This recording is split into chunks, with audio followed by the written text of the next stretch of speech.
President Trump's big, beautiful bill is now law. And as he hits the road to sell Americans on that new law, the president is also facing another deadline this week. More than 100 countries have only 3 more days to meet the deadline he set to make tariff deals. Here with me now to talk about all of that is Treasury Secretary Scott Bessent. Thank you so much for coming in. I appreciate it. Let's start with the new law and who it helps. The Tax Policy Center says the majority of the tax benefits will go to Americans making $217,000 or more a year. The Yale Budget Lab says the richest Americans will see their income rise by nearly 2%. The lowest earning Americans will see their income drop by 3% when factoring in cuts to Medicaid and food stamps. You argue that the benefits will really be aimed at the middle class. How does that square? Dana, first, let's have a look at the Yale Budget Lab, because I was looking at their findings, and this week I actually went on their website. They're all ex-Biden officials, so I think we can discount everything they say. I'd encourage all your viewers to look at the composition of both the board and the staff. And it's just not right that what we have here is a middle class and working class bill that we are going to see wages accelerate, and we are going to see, just as we saw with President Trump's first tax bill, we are making permanent these tax cuts. And what happened in 2017, 2018 was the highest wage earners went from paying 37% of all taxes to 45%. So that's going to be permanent now. So permanently, the highest 10% will pay a higher percent of the taxes. I should say that, taking the Yale Budget Lab aside, there are Republican senators who are worried about affordability and who this all is going to affect. Look, I think affordability, safety, and growth are the 3 things this bill is going to generate. One of the tax cuts that are in here are for, and the president talks about them a lot, are on tips and overtime. Mm-hmm. Those are temporary. Why not make those permanent? They're only 2025 to 2028. This is a big part of President Trump's agenda. So, we have what I call parallel prosperity here, that Wall Street has done great. Now it's time for working Americans to do great. And this is President Trump's agenda, so we've got it in for the duration of his term. And we will see if the next administration wants to do that. And just talking about the affordability, how is making cuts on Medicaid programs? Well, how does that, and how it affects the people who are at the lowest ranking when it comes to income, how does that help with the affordability crisis in America? Well, first of all, that affordability and saving Medicaid, let's separate those. And only in DC is a 20% hike over 10 years, a cut. So Medicaid funding will go up 20% over the next 10 years.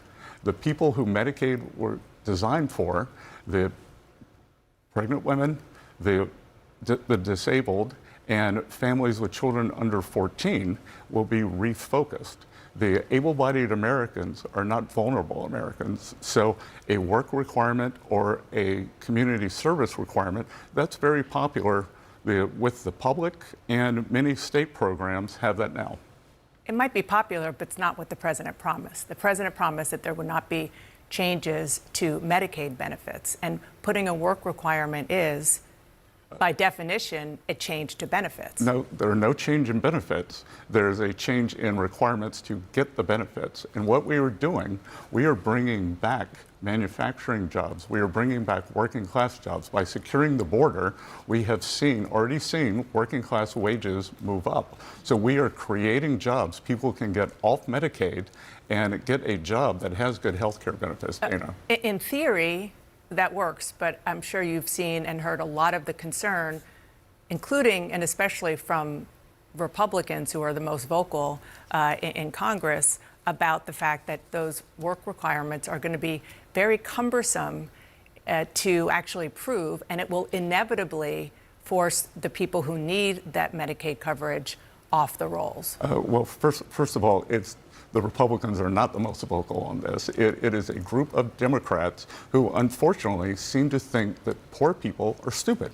I don't think poor people are stupid. I think they have agency, and I think to have them register twice a year for these benefits, that it is not a burden.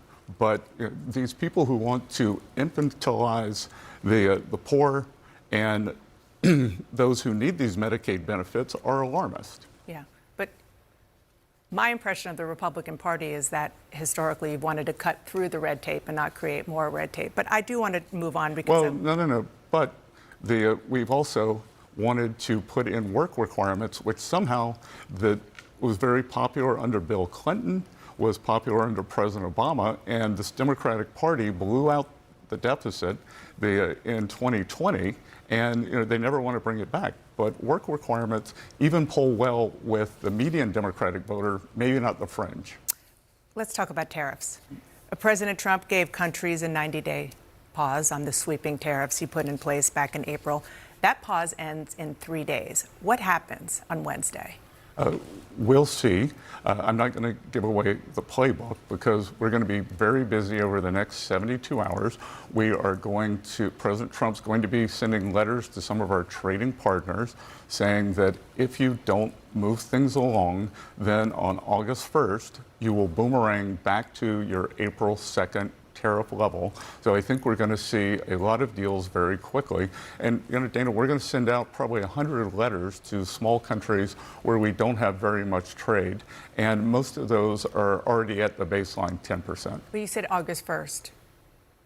Do you mean what's going to happen in August? So the countries will get a letter saying that if we have not reached an agreement, then you will go back to the April 2nd level. Starting when?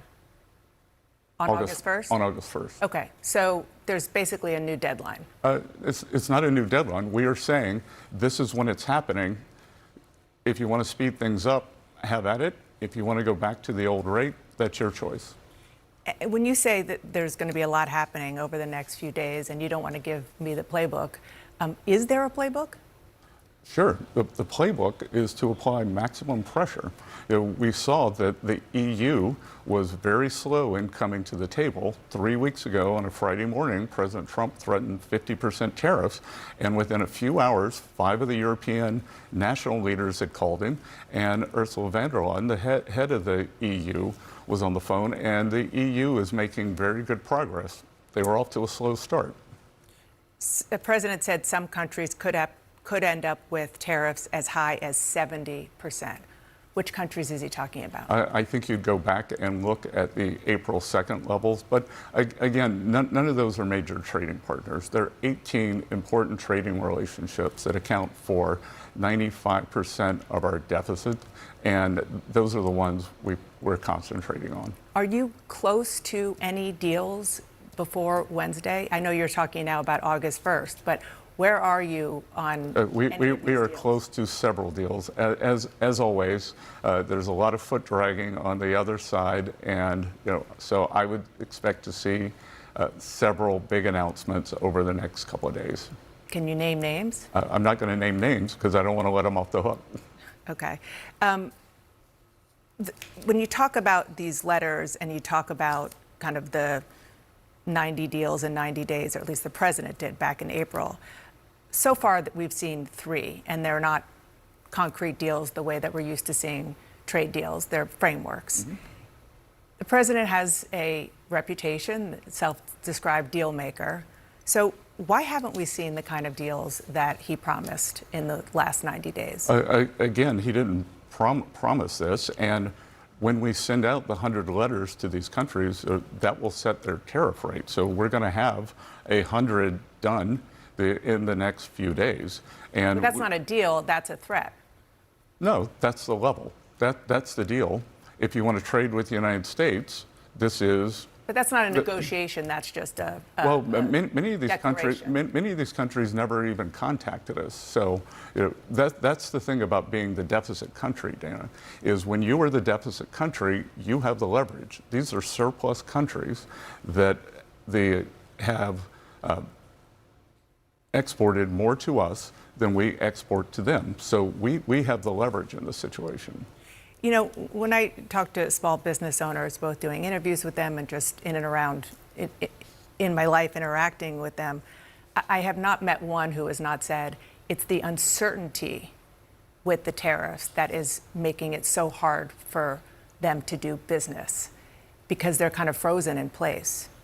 What do you say to those business owners? Well, I'd say two things. The other thing they would probably have been telling you is it was the uncertainty around taxes. So with the one big beautiful bill, they now have great certainty on taxes. No, they've said tariffs. No, but let me finish. When I'm out talking to businesses, they want trade and taxes. So we have certainty on taxes now. All businesses know that they'll be getting 100% expensing for new plant and equipment. On tariffs, again, it is the 18 important trading relationships, and we're moving through those.